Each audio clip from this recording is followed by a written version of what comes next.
Que a nossa tarde, além de ser uma tarde em que a gente possa trocar ideias, adquirir novos conhecimentos, né?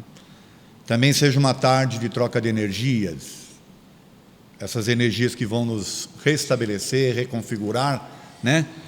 Energeticamente, e as ideias é que vão nos transformar, é que vão nos ajudar a manter a energia equilibrada.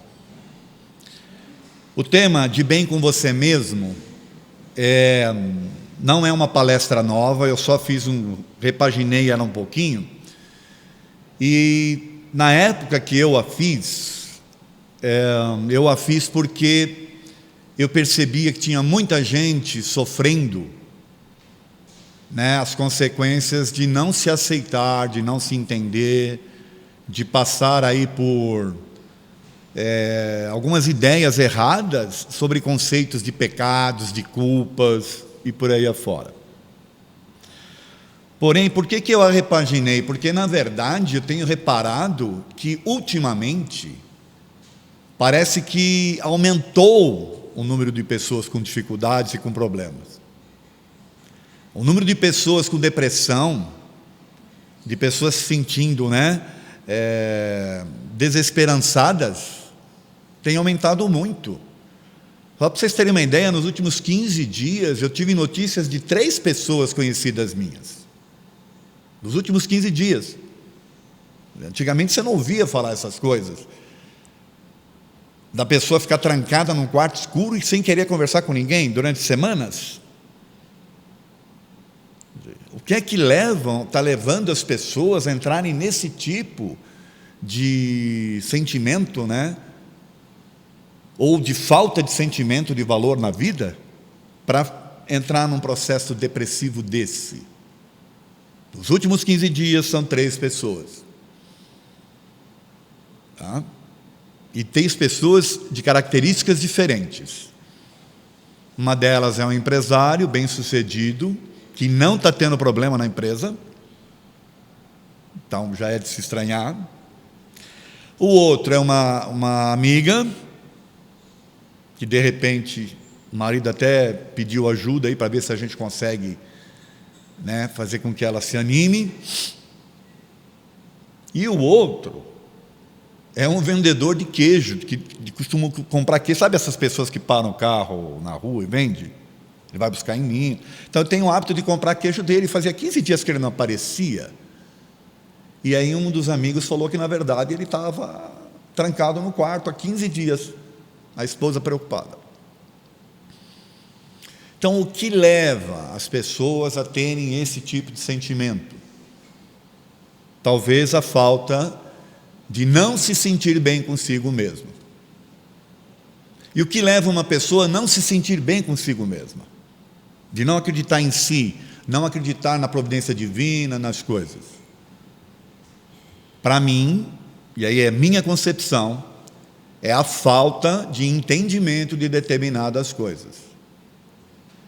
É a crença enraizada em ideias, que estão aí incrustadas ao longo dos milênios, ao longo do tempo, de que nós estamos aqui num processo de pagamento, por exemplo, como o espírito acredita, de sofrimento, que somos pecadores e por aí afora.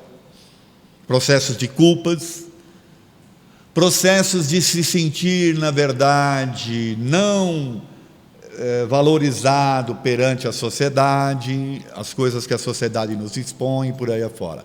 Ou seja, é o sistema de crenças, completamente fora, de sintonia. E o objetivo da palestra é a gente tentar entender isso. Tá bom? Vamos começar com uma frase. O valor fundamental da vida depende da percepção e do poder de contemplação, ao invés da mera sobrevivência. Vou ler novamente.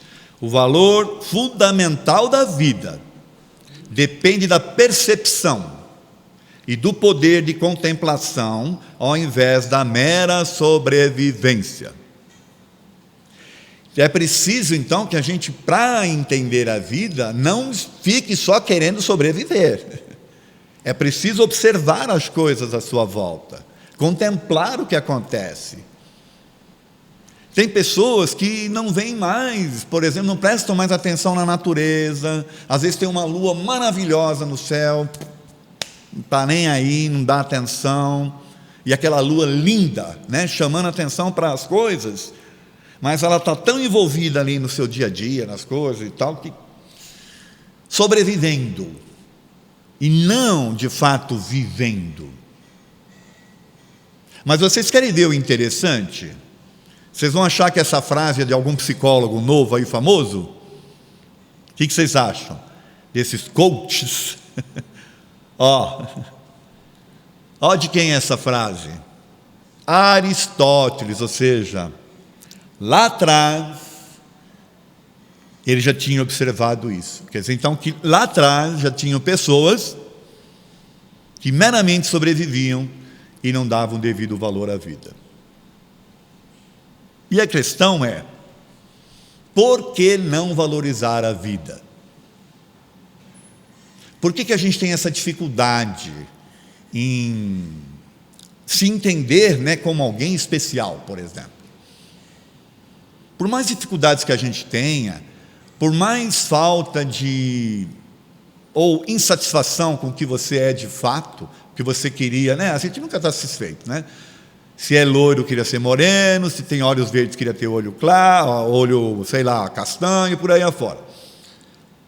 Porque a gente sempre está olhando o externo, ao invés de olhar o interno. Quer dizer, a gente não está habituado a se ver de fato como alguém que merece a atenção devida.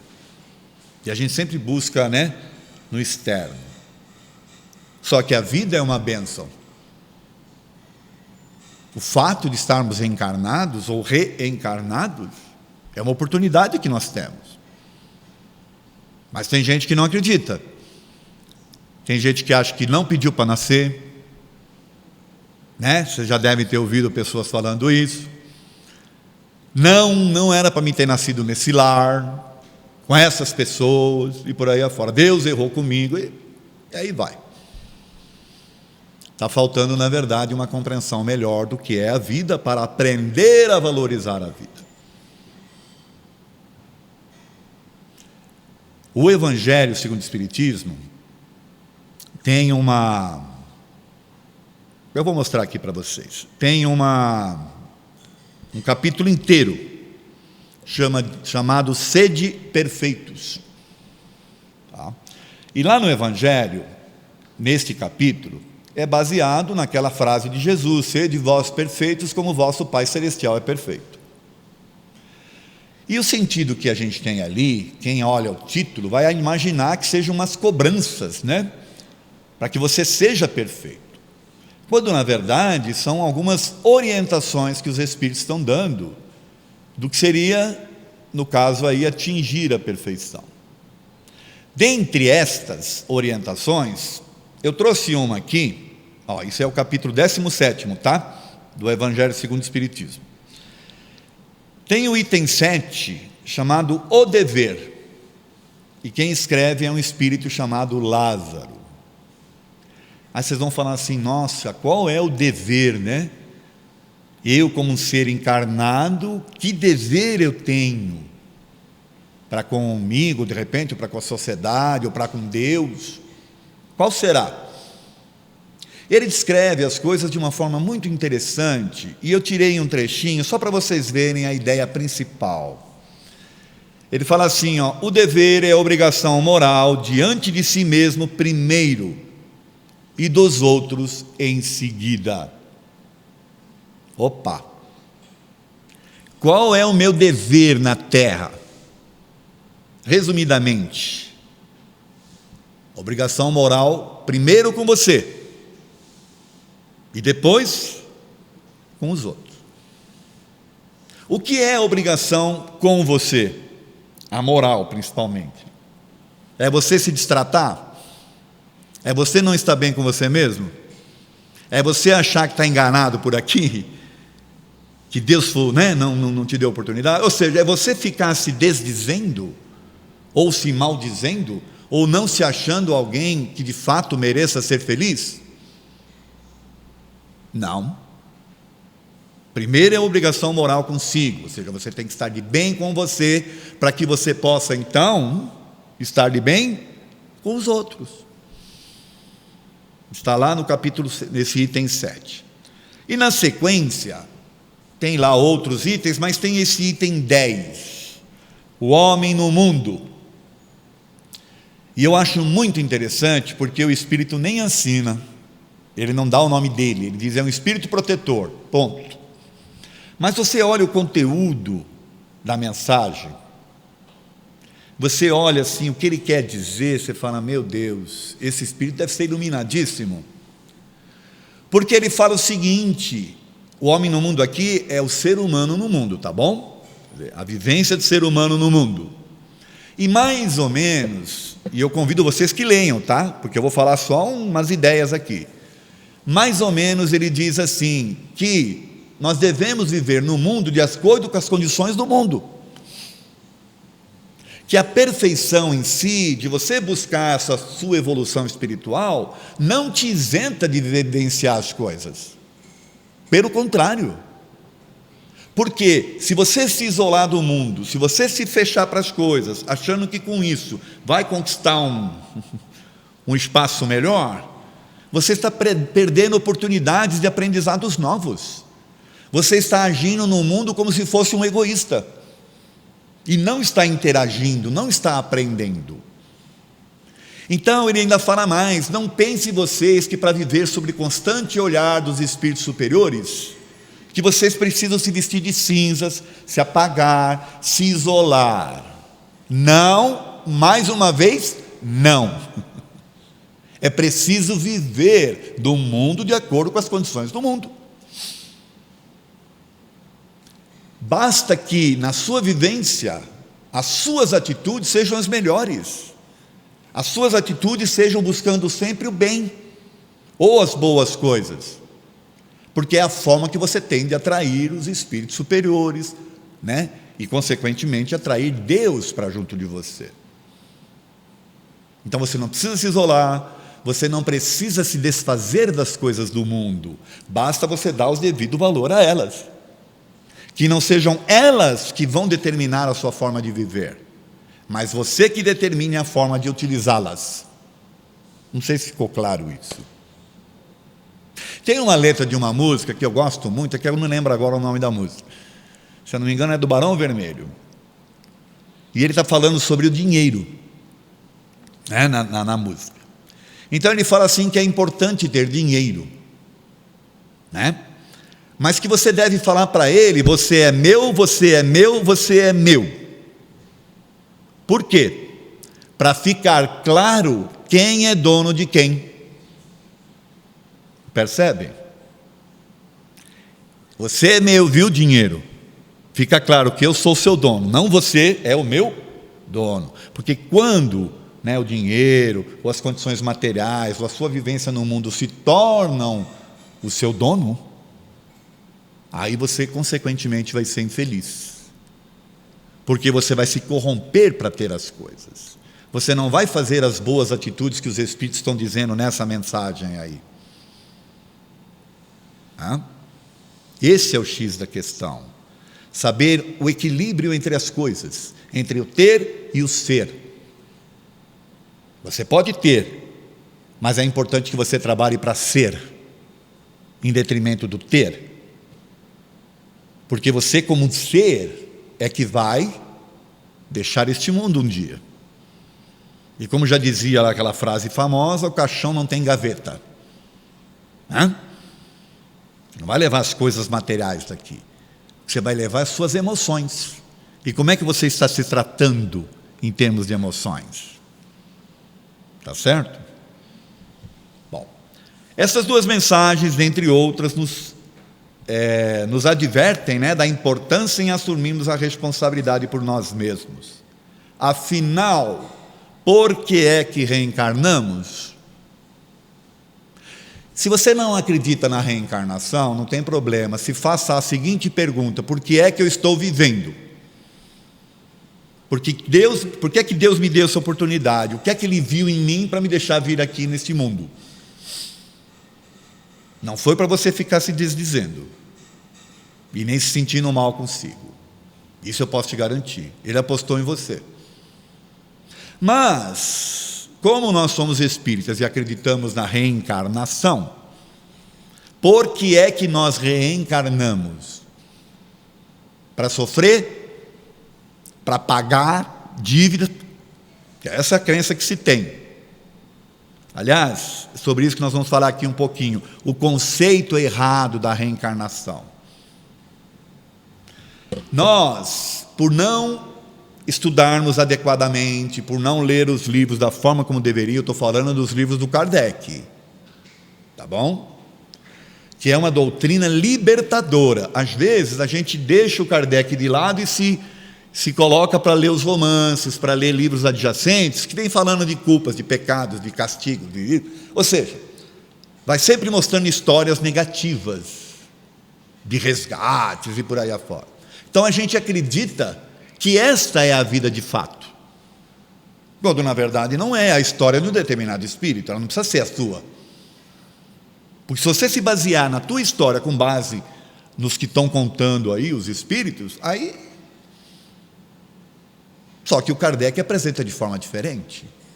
Então, se você pega no Livro dos Espíritos as questões do número 258 até 273, escolha das provas, o que significa? É você como espírito, antes de reencarnar, faz um balanço da sua vida, de tudo que você fez até então, do que você precisa para se desenvolver espiritualmente, e aí você planeja a sua próxima reencarnação. Você faz escolhas, e as escolhas que você vai fazer é sempre pensando no seu desenvolvimento e no seu crescimento como espírito. Então você não vai escolher lá para pagar nada, você não vai escolher lá para sofrer sem consequência, você não vai escolher porque você é pecador e coisa desse tipo, você vai escolher situações que vão te fazer se desenvolver. É isso. E mais, você ainda vai ter a oportunidade de esquecer o teu passado, para que nessa nova oportunidade que você está vivenciando, você talvez possa cometer os mesmos erros, ainda. Nossa, mas de novo? Pode ser, porque você tem que aprender, e às vezes o aprendizado você vai ter que passar, talvez por experiências semelhantes, não sei, até sedimentar o aprendizado. Então o esquecimento do passado, por exemplo, não é para te atrapalhar, pelo contrário, é para te deixar livre, sabe, e tranquilo de fazer as coisas, e você vai aprendendo, como você já traz lá no seu íntimo algumas ideias do que você precisa. Se você faz alguma coisa contrária ao que vai lá no seu íntimo, você vai, como espírito, você vai aprender, você vai falar, pô, isso aqui não é bom para mim, isso não é legal, e é assim que você se desenvolve. Então o conceito da reencarnação não é porque nós estamos aqui para ser pagadores de dívidas, ou porque nós somos culpados, ou coisa que o valha. Não, estamos aqui para nos desenvolver. E você não vai se desenvolver se você não experienciar, se você não viver. Tá certo? Jesus fez um convite para nós lá atrás, tá? Sabe quando? Uma vez tentaram ele, pegar no contrapé e perguntaram para ele qual era o maior mandamento da lei. Mestre, qual é o maior mandamento da lei? Das leis que os doutores da lei lá, os judeus, apresentavam, tá certo? Então ele falou assim, olha, o maior mandamento da lei é amar a Deus acima de todas as coisas, de todo o teu entendimento, de todo o teu coração, de todo o teu espírito. E o segundo, semelhante a este, amar o próximo como a si mesmo. Aí está contido toda a lei, todo o mandamento, todos os profetas.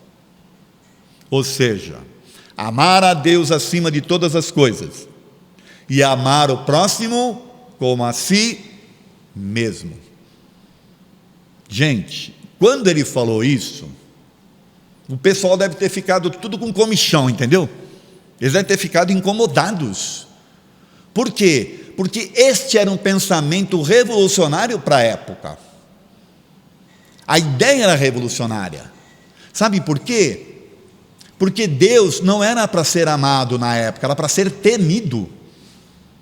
Ele era um Deus punitivo, um Deus vingativo, um Deus guerreiro, um Deus que as pessoas ficavam com receio. E para apaziguar a ira de Deus, elas usavam os doutores da lei, pagavam para fazer lá os sacrifícios e coisa que o valha. Então as pessoas na época tinham medo de Deus e consequentemente não se gostavam, porque tinham medo de si mesmas. Aí vem Jesus e fala: olha, era amar a Deus acima de todas as coisas e amar o próximo como a si mesmo. Isso revolucionou as ideias da época e nem todo mundo entendeu. Por quê? Porque na época não poderia se amar, não poderia amar o próximo, era na base da guerra, era na base da imposição. E era preciso temer a Deus, porque temendo a Deus você precisaria sempre de um intermediário que o ajudaria a se apaziguar, entendeu? Paga aqui que eu dou um jeitinho de Deus dar uma olhadinha para você de forma diferente. Tá certo? Naquela época acontecia assim. E aí vem um tremendo de um mestre, um dos mais evoluídos que estiveram entre nós, para falar amar a Deus e para falar amar o próximo como amar a si mesmo. Mas nós não entendemos, porque nós não nos amamos. Essa que é a verdade. Nós temos dificuldade de estar de bem com a gente. Só há duas maneiras de viver a vida. A primeira é vivê-la como se os milagres não existissem. A segunda é vivê-la como se tudo fosse milagre. Olha a diferença. Eu posso viver achando que os milagres não existem. Então, por exemplo, eu não vou me ver como um milagre da vida, entende? Eu vou me ver como alguém que foi largado aqui e que tem que viver essa vida aí. Tem gente que não vê a hora de chegar ao fim da vida, e não se vê como um milagre. E a outra maneira é entender que tudo é milagre, inclusive você. Vocês vão falar assim: essa aí é outra frase de algum psicólogo, Não é. Olha de quem é.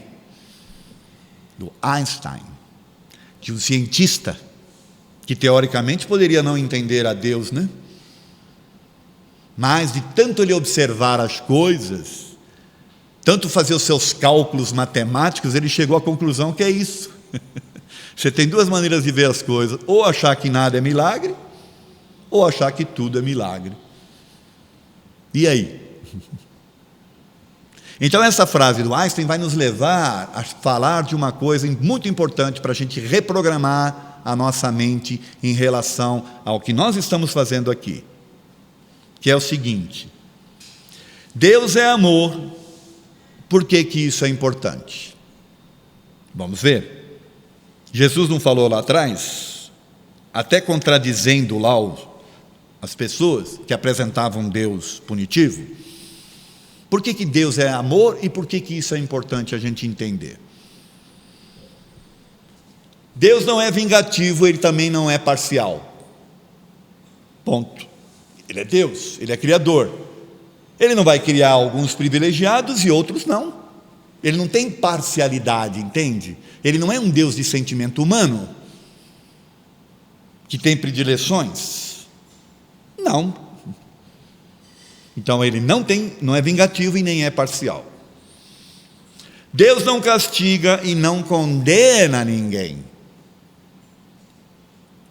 Vocês acham que Deus castiga as pessoas?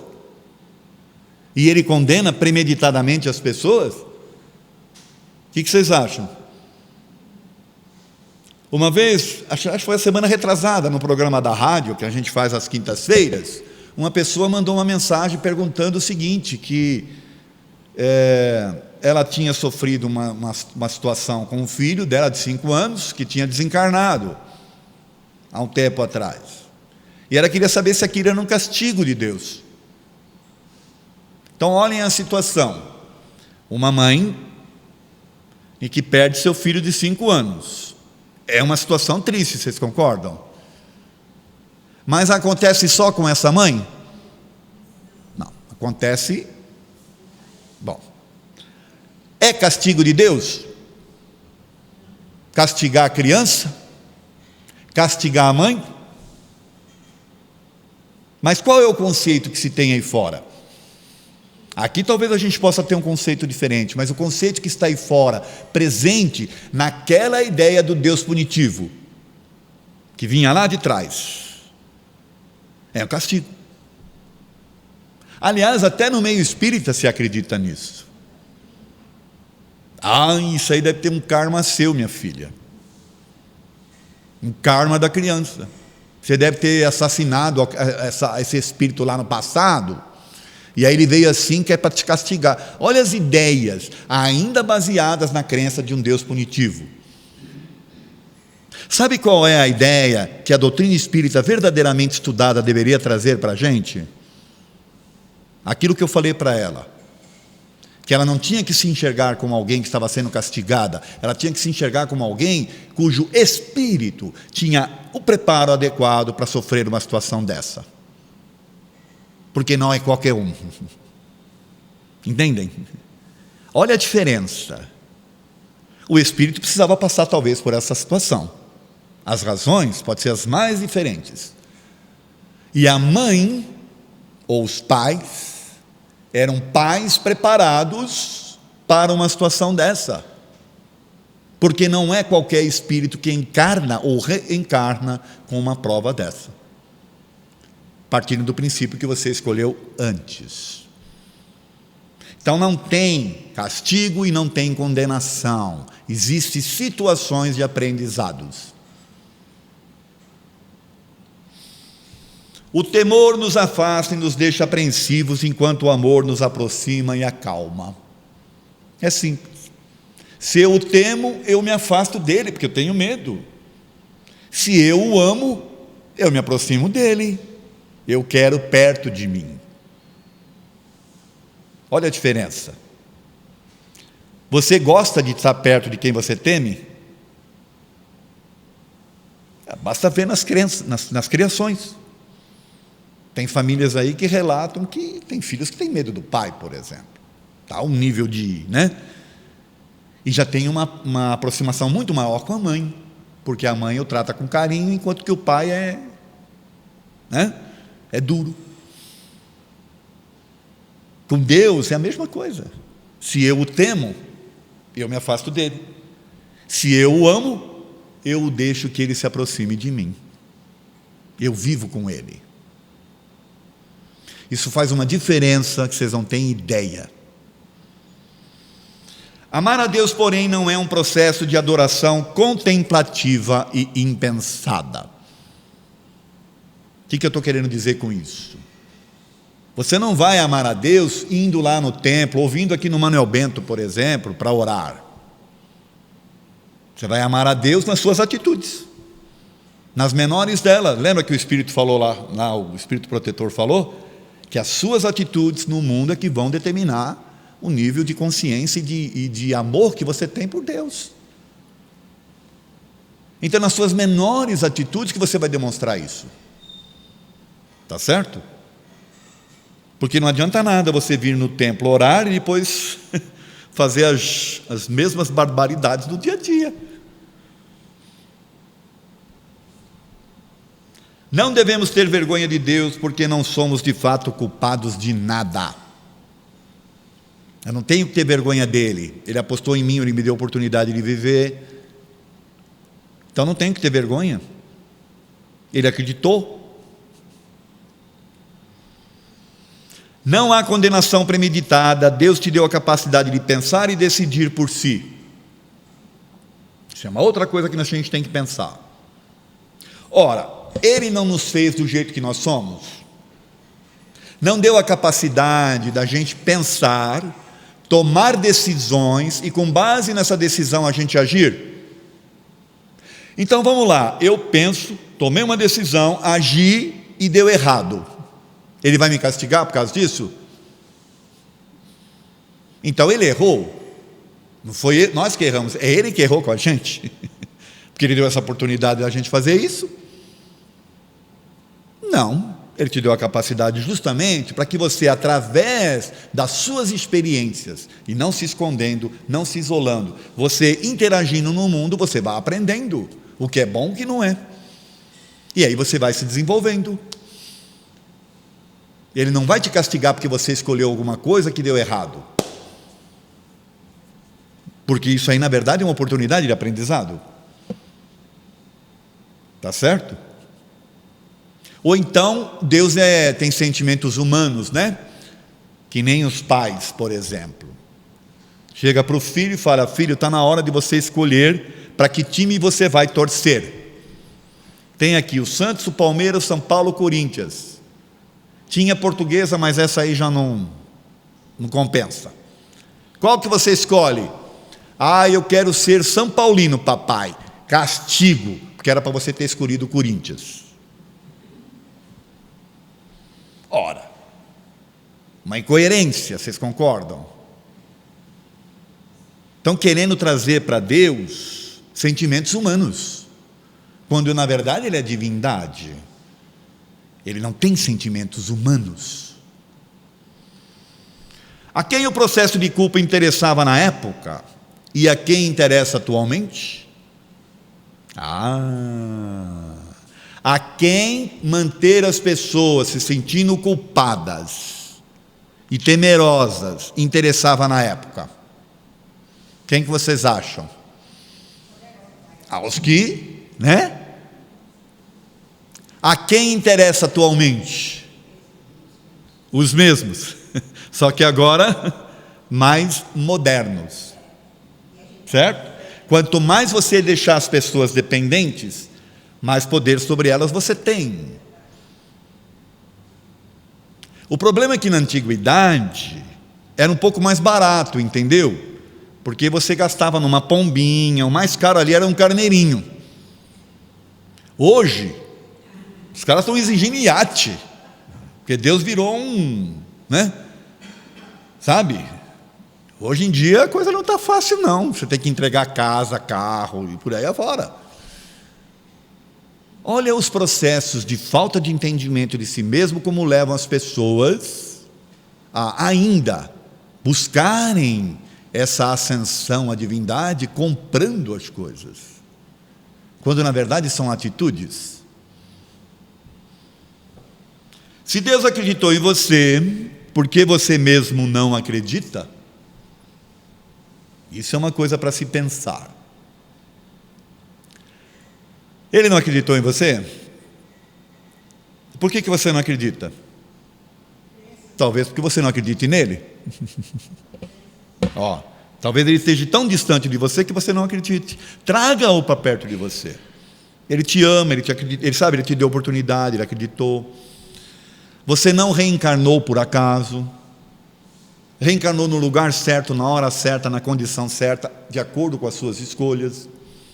Não existe engano. Tem gente que acha o seguinte, que estava andando lá no plano espiritual, de mão dadas, na praça lá, aí viu a fila de sorveteiro fluídico, né? Sorvete fluídico, né? Aí entrou na fila para comprar o sorvete, era a fila da reencarnação, caiu aqui sem saber aonde, sem ter escolhido, sem nada. Caiu por engano. Depois fica aqui sofrendo. Não é nada disso, foram escolhas. E você traz lá no seu íntimo o que de fato é bom para você como espírito. Por isso que às vezes a gente sofre, porque a gente escolhe coisas que não são boas para o nosso espírito, são boas para atender a sociedade. Tá certo? Porque você quer, né, você quer estar bem socialmente falando, e aí a sociedade impõe uma série de coisas que faz as pessoas sofrerem porque elas não têm condições. Aí vem o sofrimento. Você não está satisfazendo o seu espírito, e sim o meio. Uma nova encarnação, esquecendo da anterior, é uma maravilhosa oportunidade. Bom, nós já falamos sobre isso, né? Já falamos, certo? Então, o esquecimento do passado não é algo ruim. Pelo contrário, é um bem. É uma oportunidade que Deus te deu, inclusive de errar de novo, se for o caso. Tá certo? Você é um ser único no mundo. Um ser único no mundo. Em um lugar algum existe alguém igual a você. Por quê? Tem alguém igual a você no mundo? Existe? Nem os gêmeos que são univitelinos, né, que são parecidos, são iguais. Obrigado. Eles, na verdade, são iguais fisicamente, mas o caráter, as emoções, a forma de encarar as coisas e tal, são diferentes, porque são espíritos diferentes. Não tem ninguém igual a você no mundo. Por quê? Porque você é especial. Lembre-se, da mesma forma que Deus te deu oportunidade, deu aos outros também. Então, assim como você está tendo a oportunidade de ter uma vida, os outros também têm. Consequentemente, os outros também têm o direito de errar, de acertar, de se desenvolver, de fazer escolhas, talvez até diferentes da sua. A gente não gosta, né? Que a gente quer tudo do nosso jeito. Mas não é assim que funciona. Que, aliás, é por isso que a gente sofre. Não era para ser desse jeito, mas foi. E aí? Vai ficar lutando contra isso até quando? Em resumo, na vida, somos o personagem central do nosso filme e coadjuvante no filme dos outros. Cada ser humano é, então, o personagem central de suas histórias. Imagine a situação, você nasceu e você é o personagem principal do seu filme. E você vai coadjuvar no filme dos outros.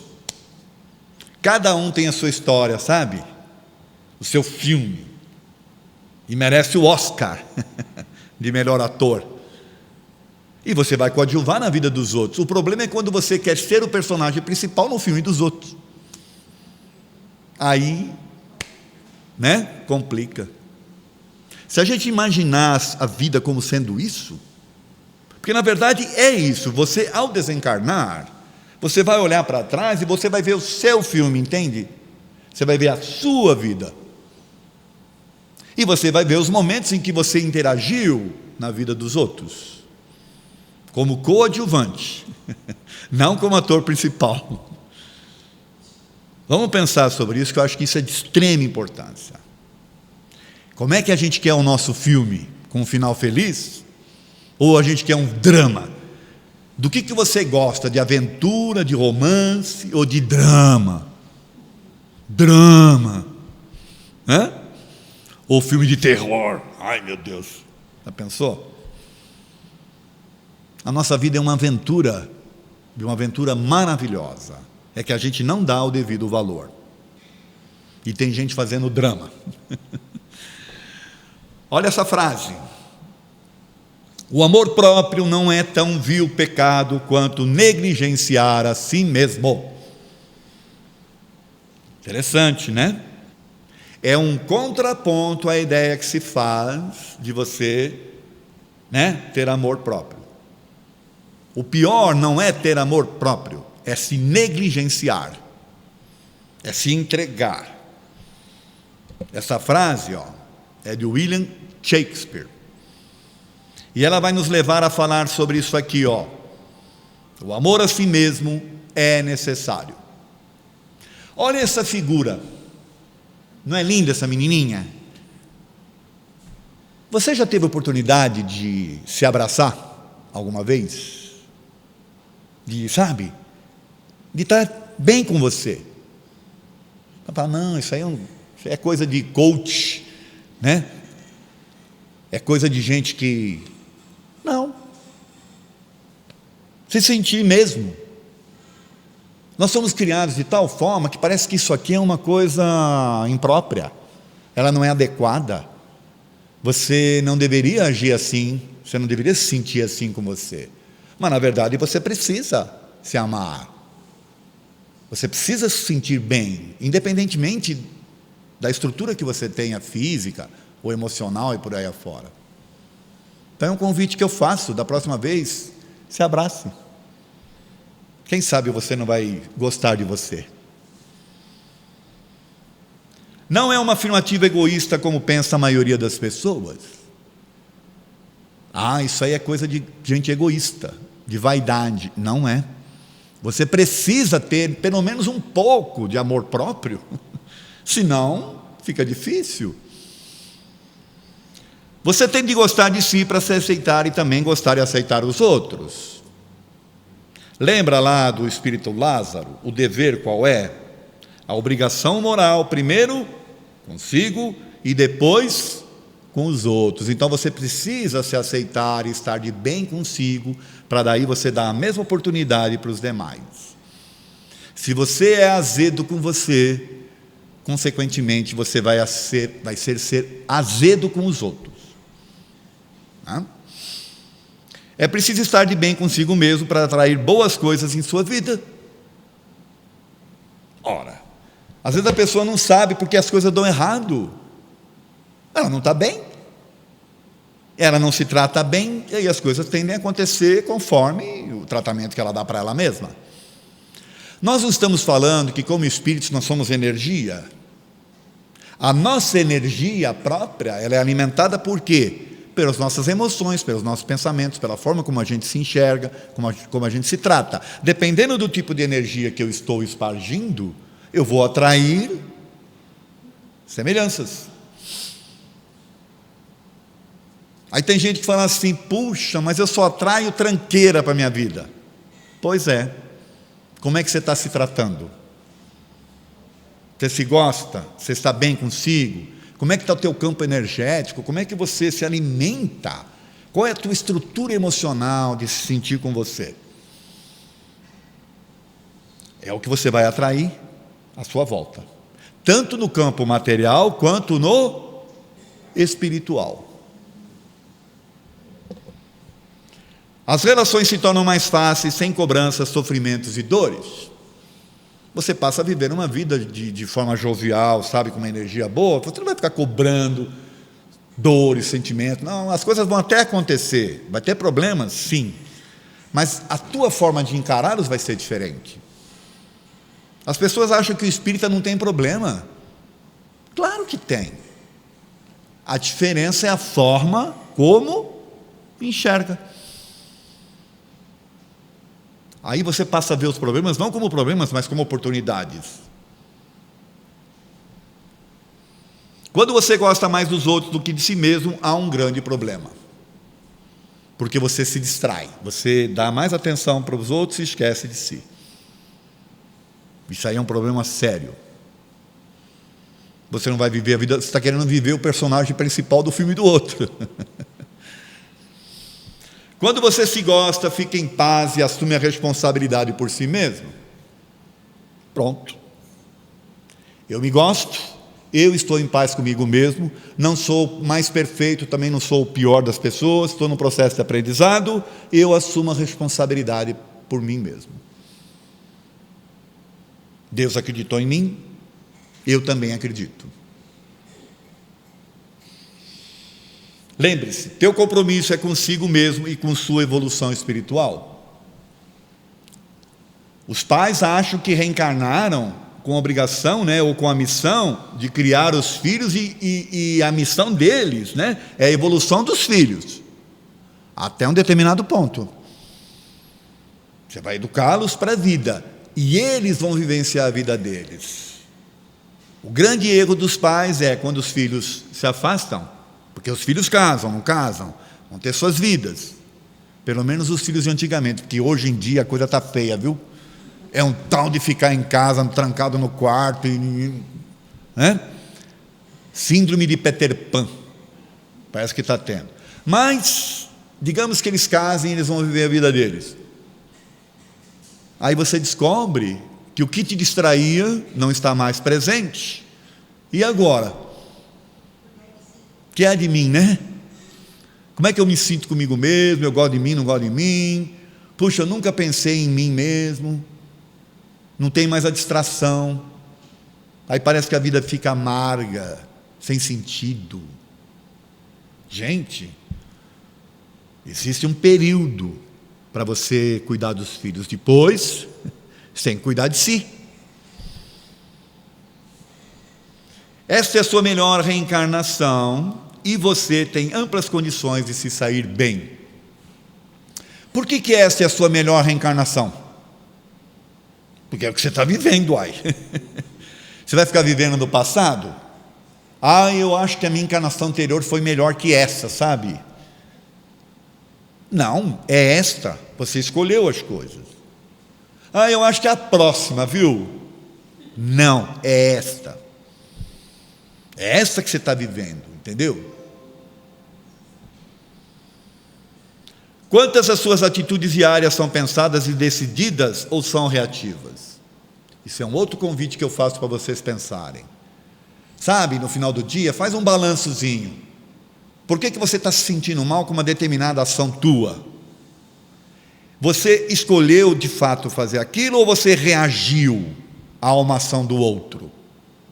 Às vezes você não tem alternativa. O outro fez de tal forma que você teve que reagir, entende? Às vezes até não se sentindo bem em fazer aquilo. Mas este não é você, porque você não está bem com aquilo, entende? Só que você agiu daquele jeito porque, na verdade, foi uma reação, né? Foi um processo de devolução instintiva, às vezes, de uma situação que você foi colocado.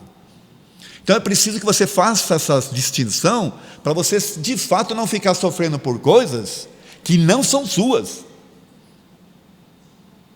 Não sei se ficou claro isso.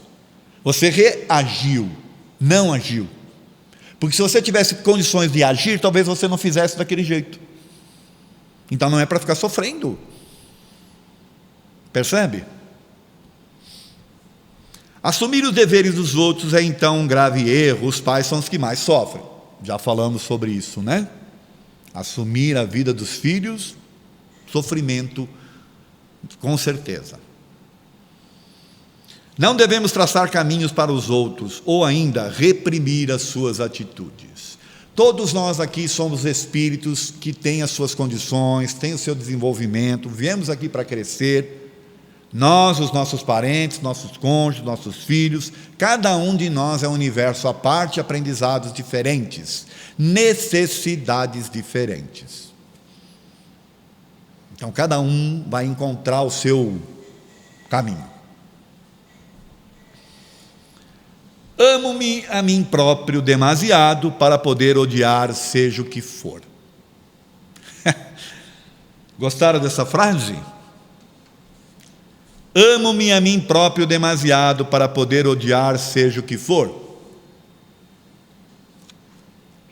Será que essa frase é uma frase egoísta demais? Ela é do Jean-Jacques Rousseau. Qual é a conclusão que ele chegou?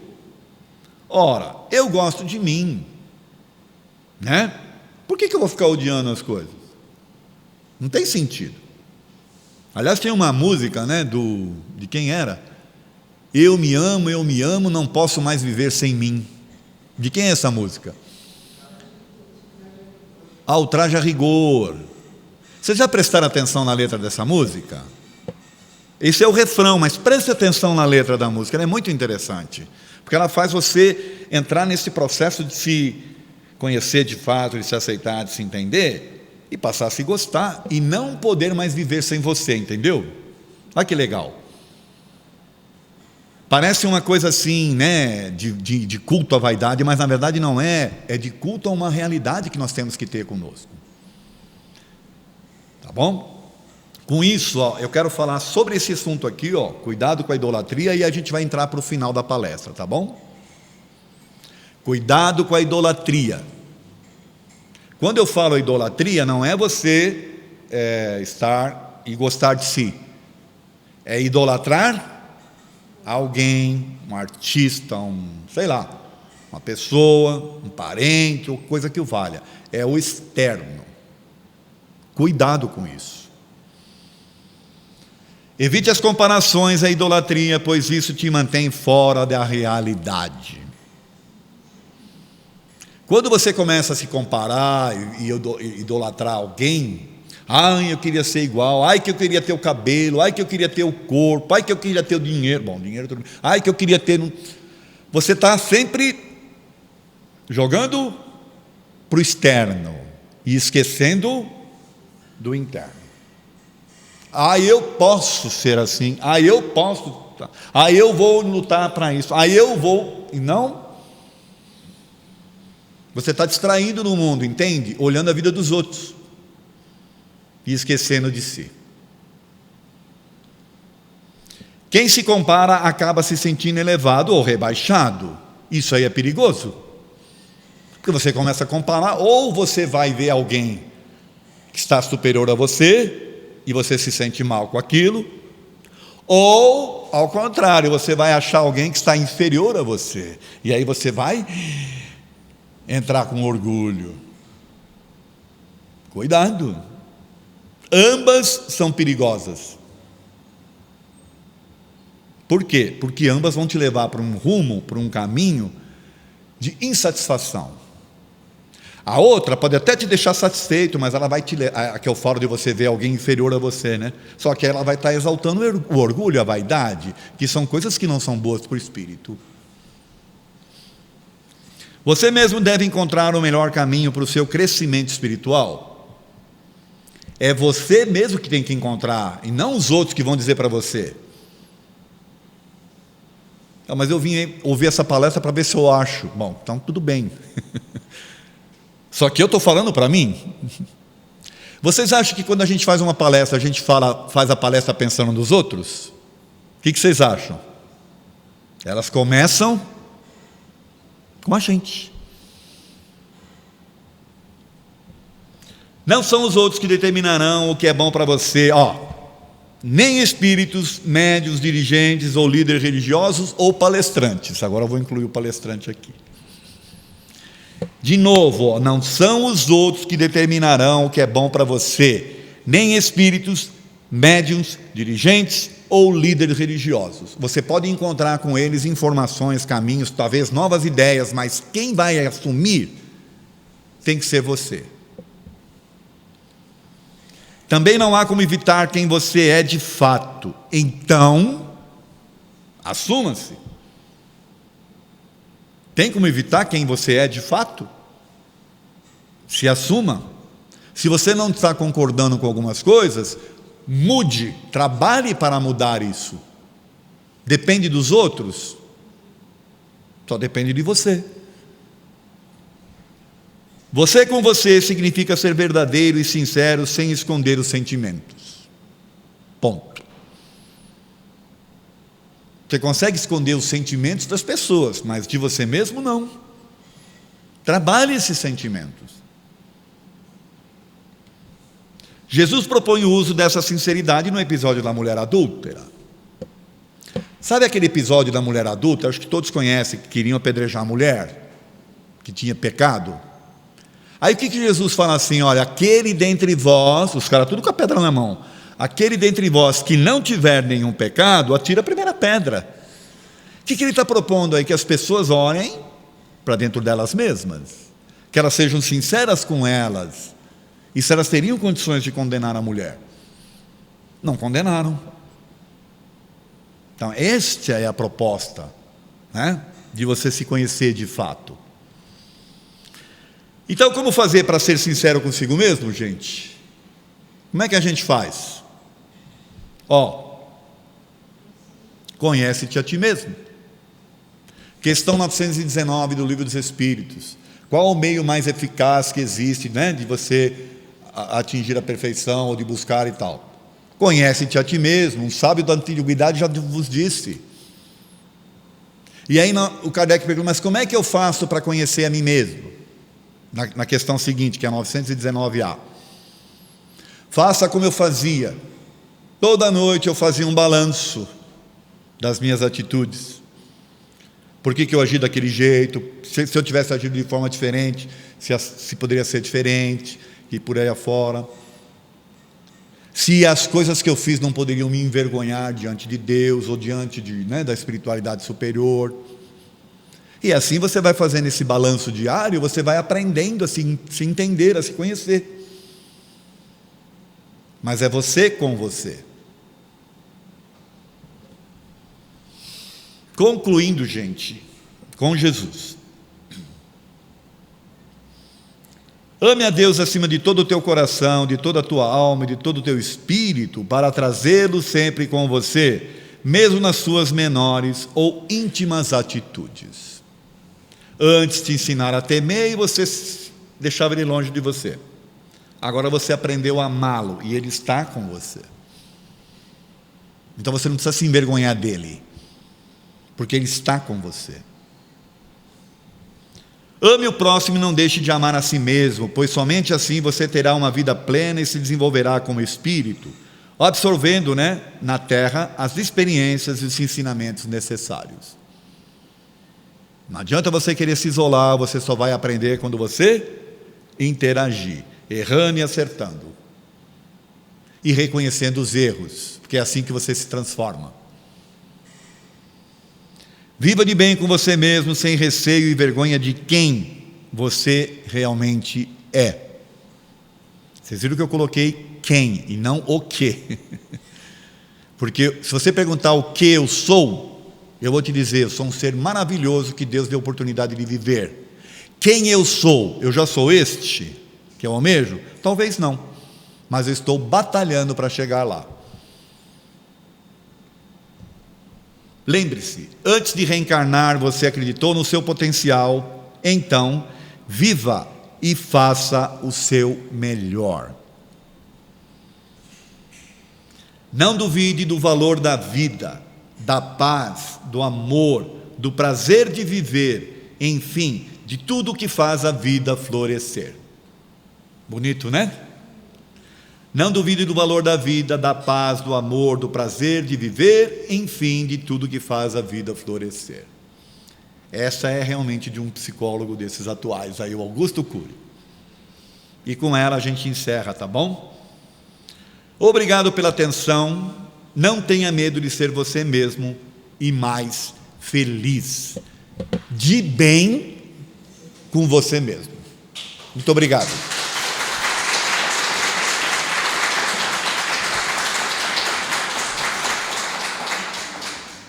Acho que vocês estão ansiosos aí para ir para casa para experienciar a palestra. Então, que Deus os acompanhe. Muito obrigado pela atenção.